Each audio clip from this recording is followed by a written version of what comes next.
आइए सुनते हैं मुंशी प्रेमचंद की कहानी रामलीला, कहानी वाली सोनम की आवाज में। इधर एक मुद्दत से रामलीला देखने नहीं गया। बंदरों के भद्दे चेहरे लगाए, आधी टांगों का पजामा और काले रंग का ऊंचा कुर्ता पहने आदमियों को दौड़ते हू हू करते देखकर हंसी आती है, मजा नहीं आता।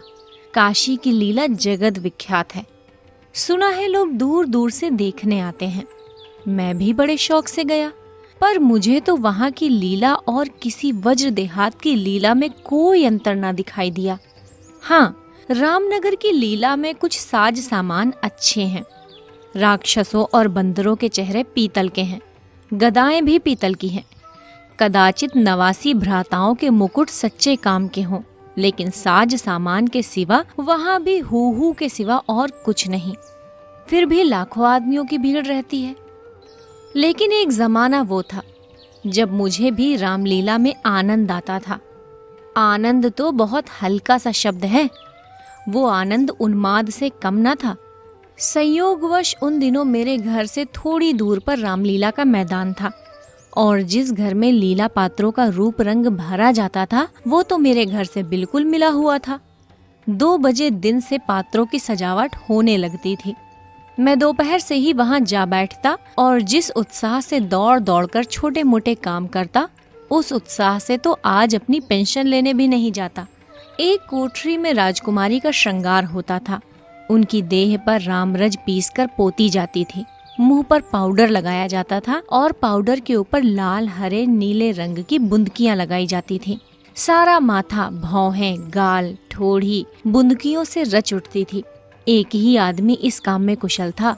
वो बारी बारी से तीनों पात्रों का श्रृंगार करता था। रंग की प्यालियों में पानी लाना, रामरज पीसना, पंखा झलना, वो मेरा काम था। जब इन तैयारियों के बाद विमान निकलता तो उस समय रामचंद्र जी के पीछे बैठकर मुझे जो उल्लास, जो गर्व, जो रोमांच होता था, अब वो लाट साहब के दरबार में कुर्सी पर बैठकर भी नहीं होता। एक बार जब होम मेंबर साहब ने व्यवस्थापक सभा में मेरे लिए एक प्रस्ताव का अनुमोदन किया था, उस वक्त मुझे कुछ उसी तरह का उल्लास, गर्व और रोमांच हुआ था। हाँ, एक बार जब मेरा ज्येष्ठ पुत्र नायब तहसीलदारी में नामजद हुआ, तब भी ऐसी ही तरंगे मन में उठी थी। पर इनमें और उस बाल विह्वलता में बड़ा अंतर है। तब ऐसा मालूम होता था कि मैं स्वर्ग में बैठा हुआ हूँ। निषाद जौ का लीला का दिन था। मैं 2-4 लड़कों के बहकाने में आकर गुल्ली डंडा खेलने लगा था। आज श्रृंगार देखने न गया। विमान भी निकला, पर मैंने खेलना न छोड़ा। मुझे अपना दांव लेना था। अपना दांव छोड़ने के लिए उससे कहीं बढ़कर आत्मत्याग की जरूरत थी, जितना मैं कर सकता था। अगर दांव देना होता तो मैं कब का भाग खड़ा होता, लेकिन पटाने में कुछ और बात होती है। खैर, दांव पूरा हुआ। अगर मैं चाहता तो धांधली करके 10-5 मिनट और पदा सकता था, इसकी काफी गुंजाइश थी। लेकिन अब इसका मौका न था। मैं सीधे नीले की तरफ दौड़ा। विमान जल तट पर पहुंच चुका था। मैंने दूर से देखा, मल्लाह किश्ती लिए आ रहा है। दौड़ा, लेकिन आदमियों की इतनी भीड़ में दौड़ना कठिन था। आखिर जब मैं भीड़ हटाता प्राणपण से आगे घाट पर पहुंचा तो निषाद अपनी नौका खोल चुका था। रामचंद्र पर मेरी कितनी श्रद्धा थी।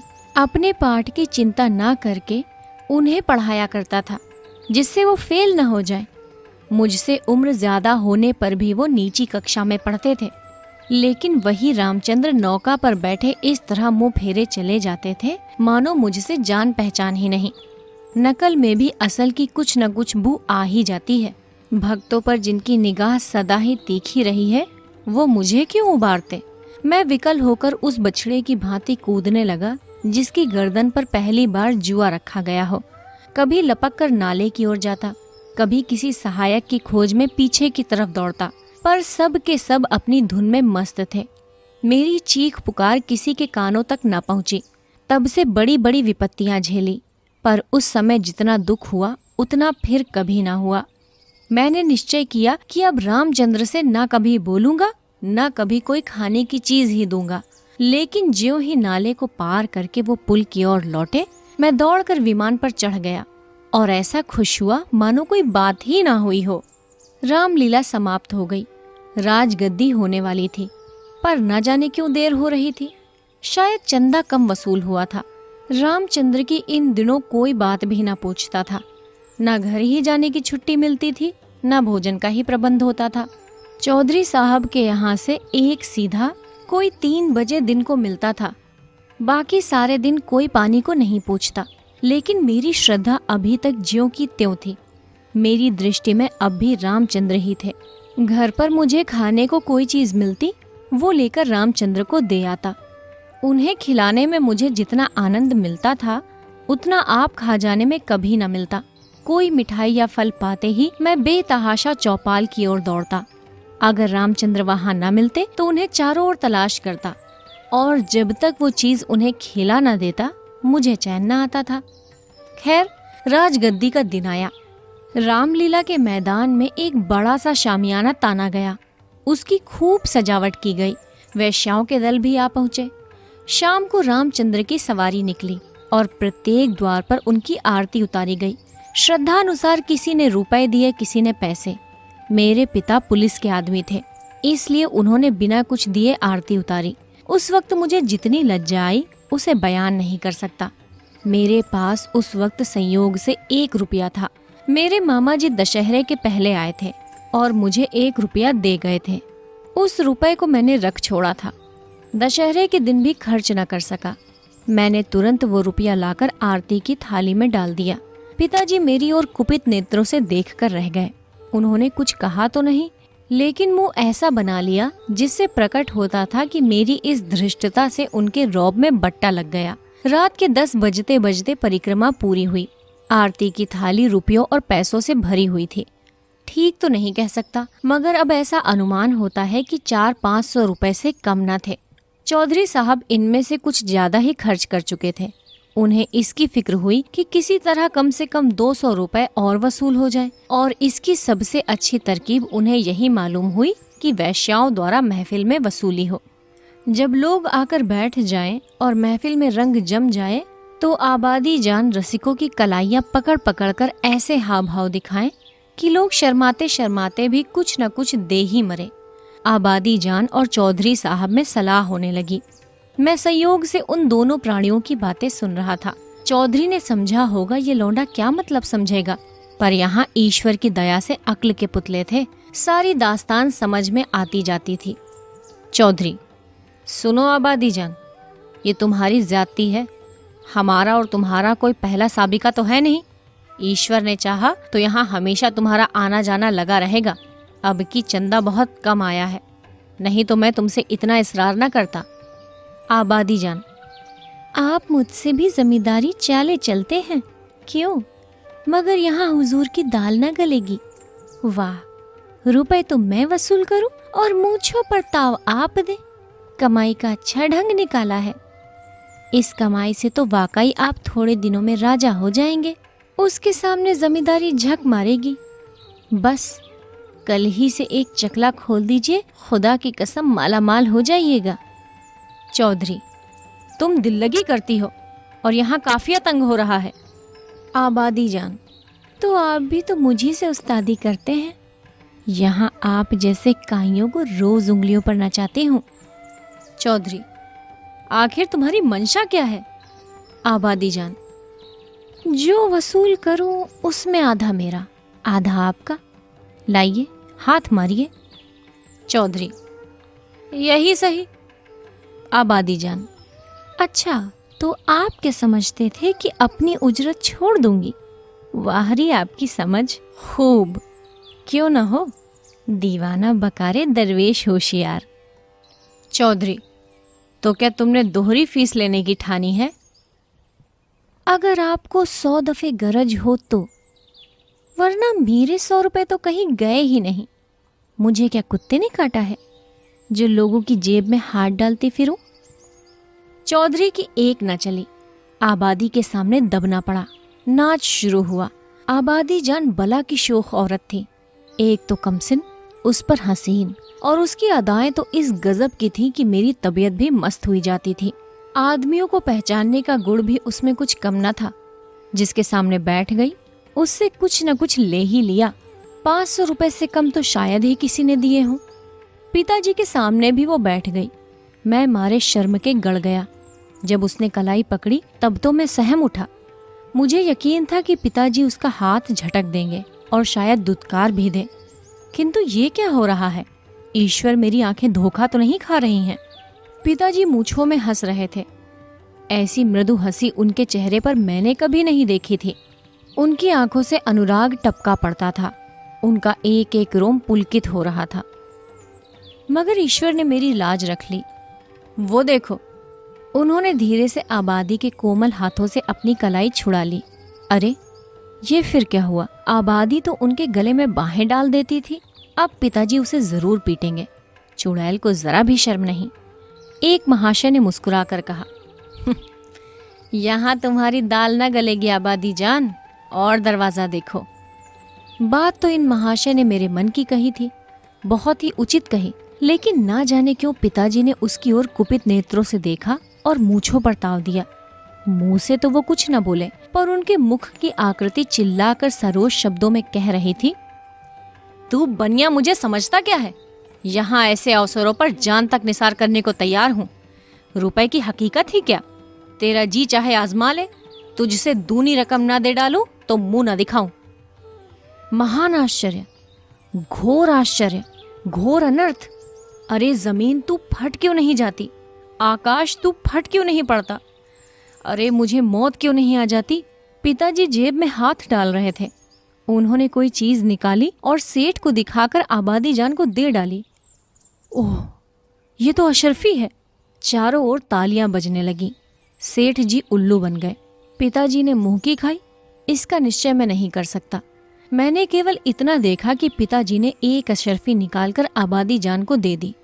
उनकी आंखों में इस समय इतना गर्वयुक्त उल्लास था, मानो उन्होंने हातिम की कब्र पर लात मारी हो। यही पिताजी हैं जिन्होंने मुझे आरती में 1 रुपया डालते देखकर मेरी ओर इस तरह देखा था मानो मुझे फाड़ ही खाएंगे। मेरे उस परमोचित व्यवहार से उनके रौब में फर्क आता था, और इस समय इस घृणित, कुलसित और निंदित व्यापार पर गर्व और आनंद से फूले न समाते थे। आबादी जान ने एक मनोहर मुस्कान लिए पिताजी को सलाम किया और आगे बढ़ी। मारे शर्म के मेरा मस्तक झुका जाता था। अगर मेरी आंखों देखी बात ना होती तो मुझे इस पर कभी एतबार ना होता। मैं बाहर जो कुछ देखता सुनता था उसकी रिपोर्ट अम्मा से जरूर करता था, पर इस मामले को मैंने उनसे छिपा रखा। मैं जानता था उन्हें ये बात सुनकर बड़ा दुख होगा। रात भर गाना होता रहा। तबले की धमक मेरे कानों में आ रही थी। जी चाहता था चलकर देखूं, पर साहस ना होता था। मैं किसी को मुंह कैसे दिखाऊंगा? कहीं किसी ने पिताजी का जिक्र छेड़ दिया तो मैं क्या करूंगा? प्रातःकाल रामचंद्र की विदाई होने वाली थी। मैं चारपाई से उठते ही आंखें मलता हुआ चौपाल की ओर भागा।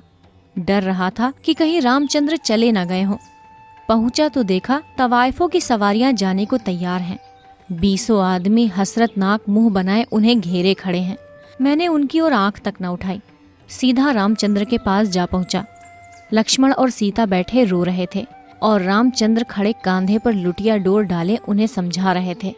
मेरे सिवा वहां और कोई न था। मैंने कुंठित स्वर में रामचंद्र से पूछा, क्या तुम्हारी विदाई हो गई? रामचंद्र, हाँ, हो तो गई। हमारी विदाई है क्या? चौधरी साहब ने कह दिया जाओ, चले जाते हैं। क्या रुपया और कपड़े नहीं मिले? अभी नहीं मिले। चौधरी साहब कहते हैं इस वक्त रुपए नहीं हैं, फिर आकर ले जाना। कुछ नहीं मिला? 1 पैसा भी नहीं। कहते हैं कुछ बचत नहीं हुई। मैंने सोचा था कुछ रुपए मिल जाएंगे तो पढ़ने की किताबें ले लूँगा। सो कुछ न मिला। राह खर्च भी नहीं दिया। कहते हैं कौन दूर है, पैदल चले जाओ। मुझे ऐसा क्रोध आया कि चलकर चौधरी को खूब आड़े हाथ हो लूं। वैश्याओं के लिए रुपए, सवारियां, सब कुछ, पर बेचारे रामचंद्र और उनके साथियों के लिए कुछ भी नहीं। जिन लोगों ने रात को आबादी जान पर 10-10, 20-20 रुपए न्यौछावर किए थे, उनके पास क्या इनको देने के लिए 2-2, 4-4 आने पैसे भी नहीं। मैं दौड़ा हुआ पिताजी के पास गया। वो कहीं तशरीफ पर जाने को तैयार थे। मुझे खड़े देखकर बोले, कहाँ घूम रहे हो? पढ़ने के वक्त तुम्हें घूमने की सूझती है। मैंने कहा, गया था चौपाला। रामचंद्र विदा हो रहे थे, उन्हें चौधरी साहब ने कुछ नहीं दिया। तो तुम्हें इसकी क्या फिक्र पड़ी है? वो जाएंगे कैसे? उनके पास राह खर्च भी तो नहीं है। क्या कुछ खर्च भी नहीं दिया? ये तो चौधरी साहब की बेइंसाफी है। अगर आप 2 रुपया दे दें तो उन्हें दे आऊं, इतने में शायद घर पहुंच जाए। पिताजी ने तीव्र दृष्टि से देखकर कहा, जाओ अपनी किताब देखो, मेरे पास रुपए नहीं है। ये कहकर वो घोड़े पर सवार हो गए। उसी दिन से पिताजी पर से मेरी श्रद्धा उठ गई। मैंने फिर कभी उनकी डांट डपट की परवाह नहीं की। मेरा दिल कहता, आपको मुझको उपदेश देने का अधिकार नहीं है। मुझे उनकी सूरत से चिढ़ हो गई।